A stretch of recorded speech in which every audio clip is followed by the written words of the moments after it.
Kumusta mga kaibigan? Tinatanggap ko kayo sa aking channel. Narito ako ngayon na may magandang balita tungkol sa Tuba Buyak Ustan. Nakakataba ang halaga ng kagandahan ni Tuba Buyak Ustan. Inihayag ang presyo ng kahangahangang estilo ng aktres na si Tuba Buyak Ustan, na nakatawag pansin sa kanyang mga post sa social media kamakailan.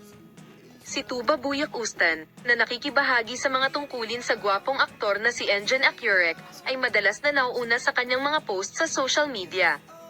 Si Tuba Buyak Ustan, na isang mainit na paksa sa bawat post, ay gumagawa ng pangalan para sa kanyang sarili sa kanyang kagandahan at matagumpay na pag-arte. Habang nagniningas ang mundo, ako ang tuldok. Ang Tuba Buyak Ustan kamakailan ay naging trending topic sa social media na may isang video na ibinahagi niya sa tala, habang nagniningas ang mundo, ako ang tuldok. Nakapanganga ang pulang suit na isinuot ng sikat na pangalan sa video na ito na matagal nang pinag-usapan.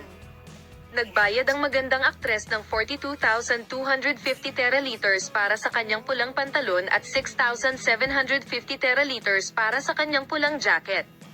Ang gastos ng kagandahan ng Tuba Buyak Ustan, ang punto na hindi pinaniniwalaan ng mga nakakarinig tungkol dito ay nabanggit sa mga komento para sa post na ito ng magandang aktres na si Tuba Buyak Ustan. Habang nagniningas ang mundo at nagsasaya ka, magiging lason ang buhay mo sa kabilang buhay. Dilen polot lang ba?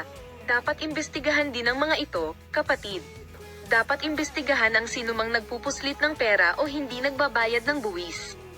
Kung ang nasa loob ay walang halaga. Ito ang mga demonyong itinalaga ng mga Hudyo at Freemason para sirain ang moralidad ng bansa. Karamihan sa mga crypto-Greek Armenians ay mga septeist. Ang batas ng Sharia ay kinakailangan para sa bansa na mapabuti.